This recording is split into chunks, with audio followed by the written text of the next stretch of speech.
Okay, I'm just getting set up. We'll start formally in about a minute. Um, Interested? Let me know who you are. Send me a note. Welcome me.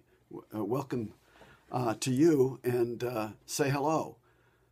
This is Jim Ware at the Future of Work, and this is my first live Periscope. We'll see what happens. I'm going to get started in a couple of minutes, but I'd love to know where you're listening to me from, and just send me a quick hello. Love to get those hearts too. I'm going to be talking about transforming corporate conversations, which is the working title of my new book. And today in particular, I want to just raise a fairly simple question, which is why are there so many bad meetings? Uh, and I'm looking forward to your feedback and your thoughts and your suggestions as well. I'm hoping to do scopes like this on a regular basis. I want to share my research, share my ideas, and share stories that I'm learning about conversations in the corporate world. As you may know, if you've been following my newsletter or reading my blog, this is something I've been focusing on for some time now. And it's just incredible. I first became interested in this topic several years ago. I ran across an article by, excuse me, an article in the Harvard Business Review called "What's So New About the New Economy?" And it highlighted the fact that conversation is actually at the heart of work in the knowledge economy. It's the way we solve problems. It's the way we share information. It's the way we create ideas. And so the conversation, which we're involved in all day, every day, we don't think about it very much. It's a little bit like the fish who doesn't realize he's swimming in water. It's around us all the time, and we spend so much time in meetings that it can be really frustrating when they don't go well and when we feel like our time is being wasted.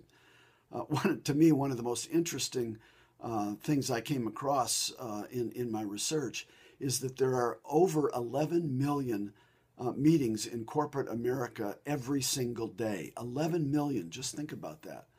Most of us in the corporate world spend most of our time in conversations, whether it's with one other person or 5 or 10, or we're attending a meeting. We spend our time in meetings, and yet I have yet to find anyone who can't wait for their next corporate meeting. It's a very frustrating experience for most of us, and it's a huge waste of corporate resources and time. When we come out of a meeting that was unproductive, we were bored, we were scribbling notes, we weren't listening, we weren't paying attention. So one of the questions I've been asking is, why are there so many bad meetings? And I think there are 5 things at least that occur to me that I want to share with you. First is, in today's digital age, we're all swimming in information already. The traditional reason for calling a meeting has typically been to share information, either for a leader to announce something or share some news so everybody hears it at the same time and hears the same news, or to share project updates from a number of different people. We're swimming in information already. We don't need meetings to find out basic things like that. There are all kinds of technology means that many of you are using already to keep track of status, project status or activities. There are things like Yammer and Twitter and project status websites. So calling a meeting is a very traditional means of sharing information. And if that's all it's about, it's probably not going to be very engaging or very rewarding. Secondly, I think it's too easy to call a meeting. There's very little accountability. Stop and think about how many hours of corporate time you're using when you call a meeting. If you've got 10 people in a meeting for an hour, that's a 10-hour resource utilization. And most of us don't pay much attention to the cost of a meeting. And by that, I don't mean the cost of the room or the AV equipment or the coffee and bagels. What I'm talking about is the cost of the people sitting in the room. Last month, I spent some time talking with a project manager at a very well-known high-tech company who told me that he's very conscious of the fact that he's got 20 highly paid design engineers in a staff meeting every week, and he doesn't want to waste the company's time or their time. So he's one of the few people I've really known who does seem to pay attention to it. And a colleague of mine, Rick Gilbert, who's the author of a marvelous book called Speaking Up, How to Survive Executive Presentations, Gilbert has estimated that the cost of a 1-hour C-suite meeting can exceed $35,000 in executive time. So we need to become a lot more conscious of the time and the resources that we're consuming. But it's too easy to call a meeting and there's not much accountability for it. So I think that's part of what's going on. Third, most of us are pretty vague about the purpose of the meeting and the agenda or the process that we want to follow through. There's all kinds of different meetings. There are brainstorming meetings, there are informational meetings, there are decision-making meetings, there are inspirational meetings. And each of those types of meetings, each of those purposes really calls for a different process and a different mindset as people come into a meeting. So when you call a meeting, when you schedule a meeting and invite people to attend, let them know what the purpose is, what your desired outcome is, and if it's not too cumbersome, what process you're going to follow through on during the meeting. And at the least, when you begin the meeting, announce your process, your agenda, and where you hope to get the group to at the end of that meeting. It just doesn't happen automatically. Fourth reason why we have so many bad meetings, I think, is that most corporate cultures still today discourage candid conversation. It's stressful to confront someone. It's stressful to have disagreements. It's even stressful just to ask people for their ideas because then you've got to absorb them.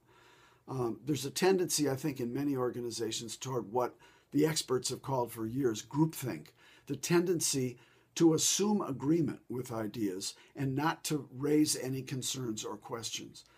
There's some really good psychological studies of the tendency of people not to disagree openly unless someone else does. If one person starts expressing a concern, it becomes a lot easier for others to do it.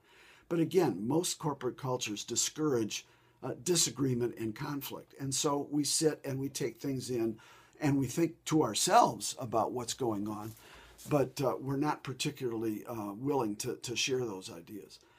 And then the fifth reason for bad meetings is ineffective. We're not very good listeners and we're not very good learners.